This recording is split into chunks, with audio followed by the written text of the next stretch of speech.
Hello and welcome to District Debrief. I'm your host, Hannah Sessler, and we are so happy to be back after a brief hiatus. We are also so happy to be one of the 4 shows on television that you can still watch, even after all these Hollywood sexual assault scandals. Unless you live in a cave, you've seen and heard the many survivors who have come forward with sexual assault allegations against many high-profile celebrities, such as Harvey Weinstein, Louis C.K., Al Franken, Matt Lauer, and Kevin Spacey.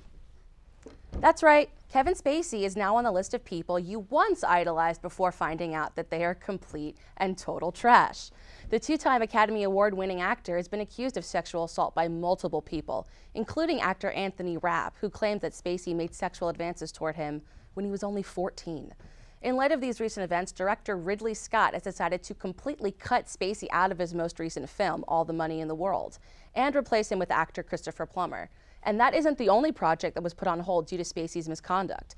The Netflix series House of Cards took notice of the serious situation. However, many individuals seem to believe that in this dark situation, there is a light at the end of the tunnel. And that light is Kevin James. There is an actual petition that over 30,000 people have signed claiming that Kevin James can elevate House of Cards to a globally adored franchise like Game of Thrones. Now, this got me thinking, if people actually want Paul Blart Mall Cop to be on the House of Cards, why not just replace all Kevin Spacey roles with other Kevins? I mean, Kevin Bacon's not nothing going on.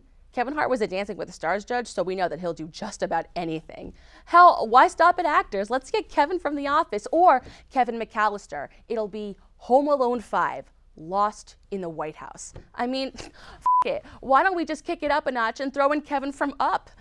I think all the kids would really appreciate it.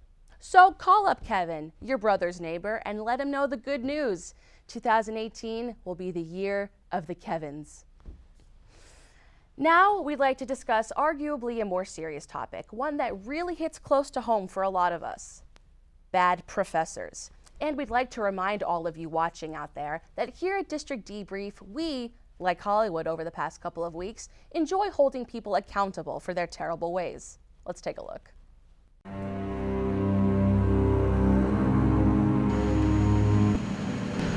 have a low rating on Rate My Professor. Yeah, me too.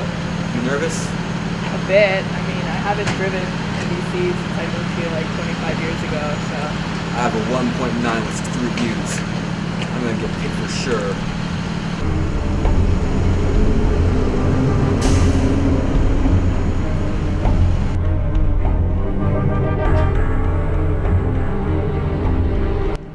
Welcome to the 25th Annual Ratings Reading. Today, we will select 2 professors to compete with Georgetown professors in a transportation challenge to see which school, GW or Georgetown, can keep their students safest for the longest period of time. This year's transportation challenge is the Vets. This year's Vets drivers will be Dr. Jason Clark,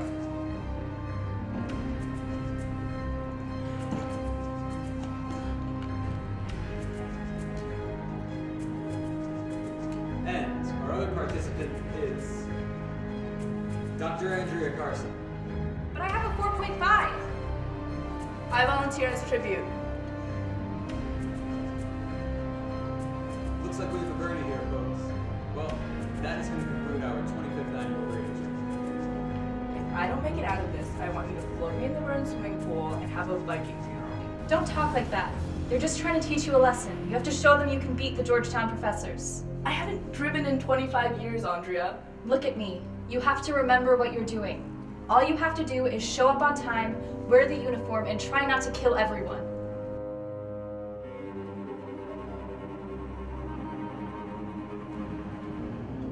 So how do you do it? What? Survive. The Georgetown boys are strong, I won't deny that. But they have one weakness. And what was that? Pastel shorts and boat shoes. Are you ready for tomorrow? I don't know. On one hand, I've spent a lot of time on the beautiful and fully integrated Mount Vernon campus. Sometimes I sit in Pelham and just look out the window and think about deer. But on the other hand, I don't actually know how to drive a bus. Don't worry. If the best drivers can do it, so can you. I guess. Are you still scared? Not with you on my side. You're like the football team I've never had. I feel the same way, man.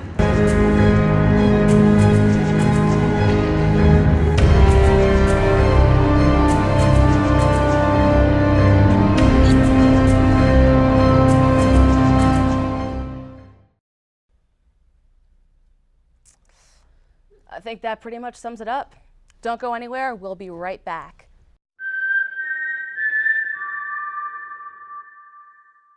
Raise high. This isn't just our battle cry. It's our call, our challenge. Because when you are called to Washington, you are called to higher expectations, to a higher standard. We are called here to advance knowledge, to serve society, to change the world. This is the George Washington University, and what we make is history. So stand up, be bold, take risks, press on, push harder, raise high. Welcome back.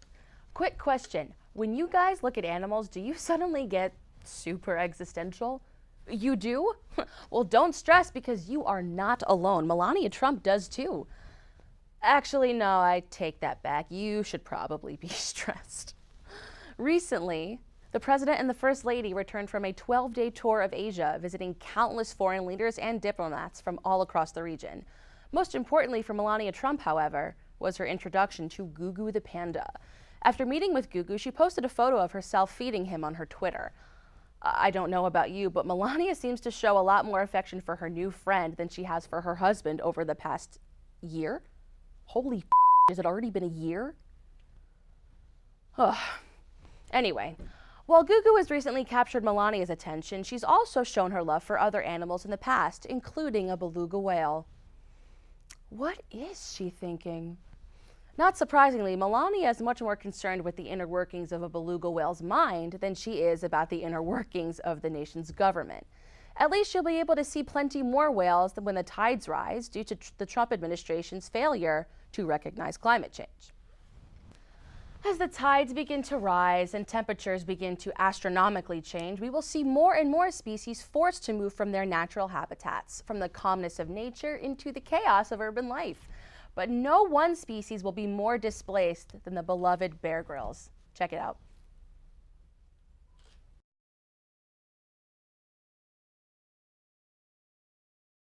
I'm Bear Grylls, and today I'm going to show you how to survive inside Funga Hall at George Washington University. Let's go. Right now, we're in room 108. This is a lecture hall. We have all these seats. We have giant balls on top of railings. This is unbelievable, unbelievable stuff over here. Right there, we got a whiteboard. It's an unbelievable whiteboard. There's like markers and like crazy things that you can draw with and continue. We're going to continue this way. That's a bathroom right there. You can go to the bathroom right there. You can go anywhere. That's a drinking fountain. It's a drinking fountain.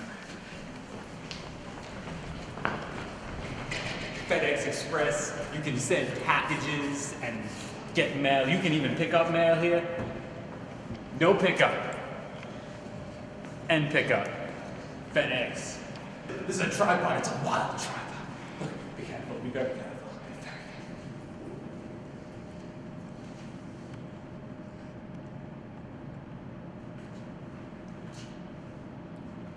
I think you left it there last week. From last week's show. Yeah, we've been here for a month. Been living in Funga Hall for a month. Yeah.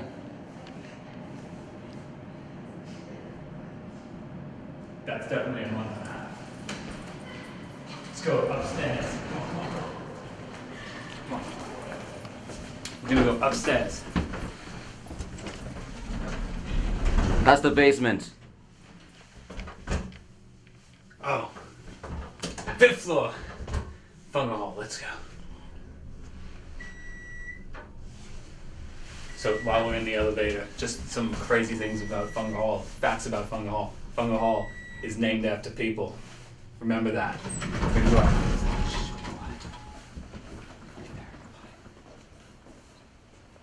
There's professors and offices up here. I've never had any of these professors in my life because I didn't go to George Washington University. I went to the School of Hard Knocks right here. This is how you get around. You can get finance. You can get real estate. urban analysis, which I don't do because it's out in the wild. Let's go back downstairs. Is the most fascinating part. Right there. It's not even in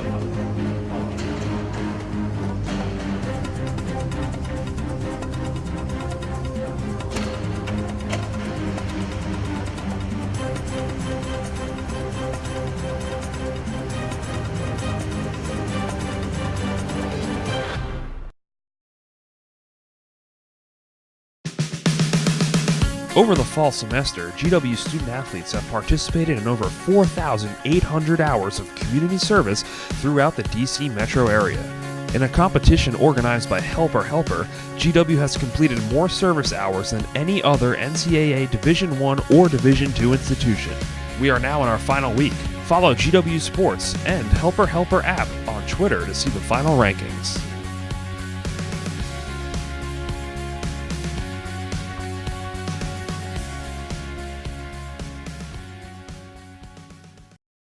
And finally, we're introducing a new segment to our show entitled Stupid Debates That No One Really Cares About, but we're going to talk about them anyway. Ladies and gentlemen watching at home, our first debate tonight is the very controversial topic of summer versus winter. On the left is Ben Greenberger, a freshman who owns 60 pairs of Crocs and loves the smell of his own sweat. Ben will be taking a pro-summer stance. David DiMolfetta, a freshman scarf connoisseur, is on the right. An expert on winter, having experienced a total of 18 in his lifetime, David will be debating in favor of winter. Gentlemen, thank you both for being here today. Thank you for having us. Thanks for having us. Now, I'm going to have to remind you to keep this debate civil. We cannot have a repeat of last time. GWPD is on the scene and they will immediately respond if weapons are drawn. Understood. Let's begin. Ben, opening remarks? Summer. It's like the king of all seasons. It's warm, it's balmy, it's sweaty, it's hot, and it's sweaty. There's nothing better than summer. You can just lay on the beach and just burn. David? You know, I think I just want to point out, Ben, that wintertime you get sinus problems, you get sick, there's a cold. Final season, first round for us too, we're freshmen. And yeah, that's just better. I don't agree with that at all. That's ridiculous. No kidding. That you enjoy like being sick. Why would you not rather be like sitting next to the pool with your feet up, just like doing nothing? No, I have to disagree with that. I think winter is better. Where do you live that winter is better? Where do you live? I live in New York. You live in New York. Right. And you enjoy. I do. I enjoy freezing my balls off. That's amazing. I don't think I've ever met anybody like that, and that's disgusting. And I don't like. Well, summer's disgusting. You sweat your balls off. I mean, pick one. I would rather do that. I love the smell of my own sweat, okay? Okay, and? It's just like something that I like a lot. Son, winter is better. It's that simple. I'm not your son. Yeah, but sun is more intense than the summer anyway. Yeah, that's why I like the summer better, because you can literally just fry. It's unbelievable. Doesn't that like lead to cancer, sunburns and stuff? You know what? I don't care. I don't care. Okay? I don't care. Okay. Okay. You look good. You're like all bronze. Yeah, and I do. everything, I do look better than you right now. Yes. You know what else is better? Yeah, Winter. Okay. Winter. Yep. But in the summer you get tan. Uh-huh. In the winter. Uh-huh. I don't care about that. But you get cold sores in the winter. So. Rather be over here. Yeah, you guys are no. You guys are listing all these bad things about winter as if they have to be bad. But on the flip side, you could get burnt in the summer, and that could lead to skin cancer. I just like enjoy like cooking myself, like deep fryer. If I could throw myself in there, that would be amazing. Like. But what about the different foods that pertain to the different seasons? Like summer, ice cream is prime, but in the winter, hot cocoa is the solid way to go. This is true, and hot cocoa is also better than ice cream. Can we talk about soup for a second? Like, what about soup? That's kind of like your thing as like a winter guy. Okay. Like, soup is basically just like, you know, hot ice cream. I'm just saying, ice cream came first. Yeah, just kind of like how a muffin's That's like a bald cupcake, right? One of those. Maybe it just needs like Bosley or something, but like, yeah. You know, I think we should tolerate, baldness. I don't think that's something that you should be like, demeaning. Well, on the topic of baldness, it's really nice to be bald in the wintertime. No, it's not. No, it's not. Absolutely not. You got to wear like a little hat. You got to like You do. You know, in addition to freezing your balls up, you could freeze your head off too, if you're bald. It's a great feeling. Freeze your bald off? It's pretty good. Maybe. Right. Are you bald? I wish. I know like 7 bald people, and I think they all hate the winter. Oh, well, that sucks. That's just like 7 random people that you what's- happen to You know. know what's better than a ski cap? What's better than a baseball ski cap? A baseball cap. A baseball Oh, cap, because you can wear it in the summer. You could wear it in the wintertime too. No, you well, can't. No, well, what's stopping someone from wearing it in the wintertime? The cold is. Oh my God. You guys are so anal about the cold. It's no big deal. It's actually a pretty big deal. Like, you know, freezing, people die from like freezing. People die from hotting. But like, it's not as much, you know. There's like a difference. There's like, you know, are you gonna die in a desert? No, because you're not gonna go to a desert. What about shoes? Snow boots versus flip-flops? Yeah, I finesse my Timberlands when it's cold out. I just want to say that. Team flip-flops all the way. I will wear flip-flops in the winter. I actually wore flip-flops just like walking around my dorm the other day. Flip-flops are more versatile. They can They're be different very patterns and versatile. colors. Oh, so Timberlands versatile. are pretty much. I find Tims to be very versatile. I wear Tims with shorts all the time. I'm like the second person who could pull it off next to Pharrell. Yeah, no, really. Yeah, I wear Tims with shorts. Are you comparing yourself to Pharrell as a legitimate point of argument? No. Pharrell stays out of this. I'm just trying to make a point. But you did though? Did you? Did you not? I did. I mean, I'm impartial, but kind of. You did. Like slightly. Right? Thank you. Like slightly. Yeah, you did. I thought we weren't taking sides here. I'm impartial. Well, this is a debate, and like, you know, obviously we're trying to like make a better point. So, you know, like we're trying to win her viewpoint over, and I think we just kind of did because you compared yourself to Pharrell. Who does that? I think it's kind of a game Who changer. does that? This doesn't matter. Winter is still better. No, because you compared yourself to Pharrell. That's why summer is better. That is the only reason that summer is better. You've decided to go off and compare yourself to Pharrell. That's ridiculous. All right, gentlemen, why don't we Unnecessary. agree to disagree and move on to our second debate? All right, So there's 2 of these. I think round 1 goes to Ben. Okay. But David, let's see if you can kick it up in the second round of our debate. Moving on to a more divisive issue, we will be discussing which GW mascot is superior, the Hippo or the Colonial. Why can't GW just be like any other university and just have one? No one will ever know. Instead, we are left with a divided university in a state of constant turmoil. Arguing for the portly, herbivorous, semi-aquatic mammal is David, who identifies very strongly with its constant state of fatigue. And the merits of our disproportionate colonial friend, who happily represents the years of slavery in this country, is being defended by Ben, who is also a white male. Why anyone cares enough to argue this, once again, the world will never know. Nevertheless, David, kick it off. Well, we all know how this is going to end. It's a Colonial, and then it's a Hippo. So I wouldn't really bother trying here, Ben. Okay. George Washington, first president, our university's namesake. He should absolutely be the mascot. Like, what is wrong? No, none of that matters. What is wrong with, like, you know, a 7.5 foot tall guy in like a felt costume running around the sidelines of a basketball game? There's a lot of things wrong with Not it. a hippo. Not a hippo. You can't get a there's hippo. nothing into wrong with a basketball arena. hippo. Do you want like a live hippo? You want a live hippo? Yeah. Like, how about a live George Washington? No, you can't do that. So you can dress it up and anybody can be George Well, Washington. well, what happens when the hippo's gonna die at some point? Like what do you do when that George happens? Washington is already dead. Yeah, but like you can make a costume. You want to make a hippo costume? Have him like walk around on all fours? That's not how it works. That can't work. That's exactly how it works. Well, what? So you're gonna have like what? 2 guys in the Again, front, I two just guys want in to bring the this and back. it's I gonna be, just like, want to bring this back bad. to the beginning here. It's George Washington, and then it's a hippo. George You're losing steam, kid. Washington University. I Okay. think Colonials. We're I the think Colonials. we're missing the big point here, though. What is more intimidating, Well, George Washington or a hippo? Well, a hippo clearly. Here's the thing: if I see George Washington, I'd be like, "Hey, cool, that's George Washington." If I see a hippo, I'd be like, "Oh my God, that's a hippo." Clearly, a hippo is more intimidating. But it's not that hard. If you saw a man on the side of the street with like wooden teeth, would you not be intimidated by that man? He's done some stuff. I'd laugh at the dude. Are you Like, crazy? No. Like if I saw George Washington and he was like all wooden teethed out, I'd be like, that guy, he's legit.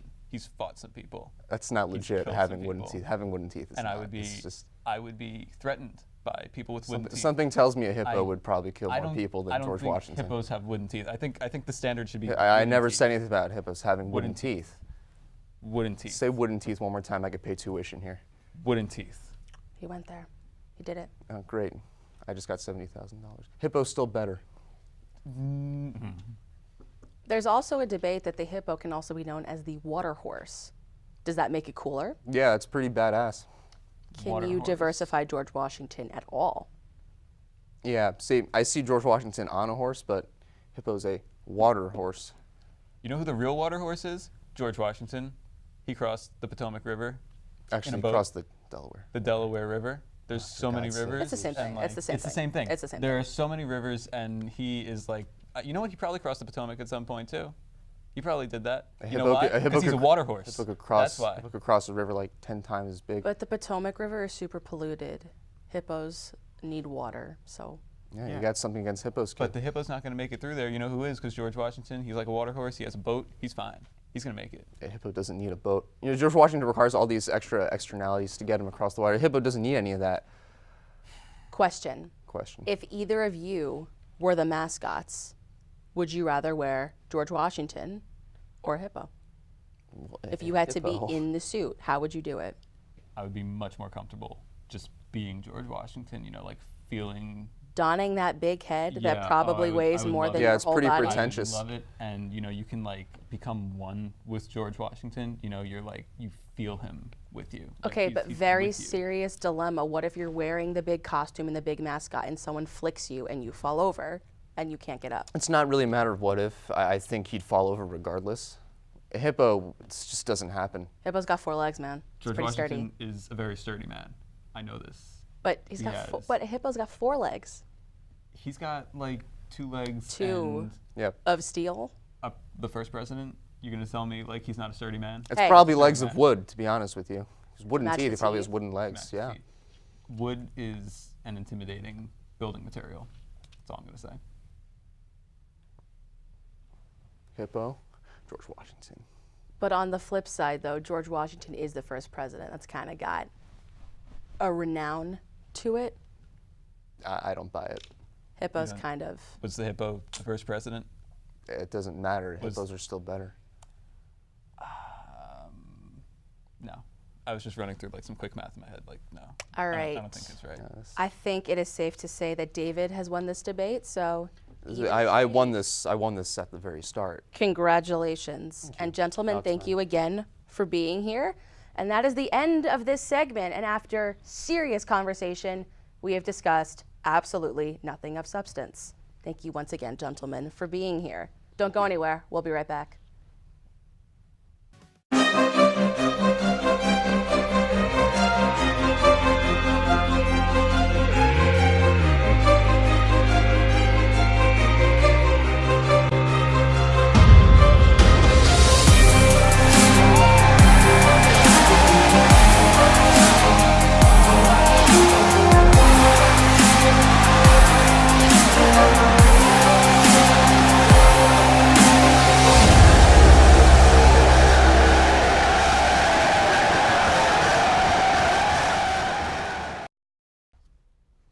Welcome back. Now, we can't conclude today's episode without addressing arguably the most newsworthy event that has occurred on campus in recent history and can be seen everywhere, from the ever-present stream of GW-related emails to various on-campus meme groups. His tweets have made us laugh, his tweets have made us cry, but now his tweets will be no more. And unfortunately, no, we are not talking about Donald Trump. To end today's episode, we would like to wish a fond farewell to the one and only Vice Provost and Dean of Student Affairs, Peter Konworski.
You certainly haven't been perfect, Peter.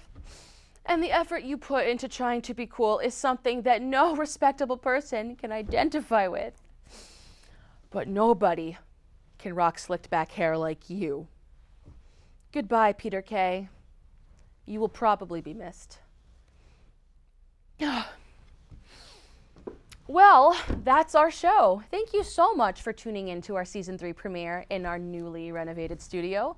Please follow us on Facebook and check out our website at www.gw-tv.com. From all of us here at District Debrief, I'm Hannah Sessler. Catch you on the flip side.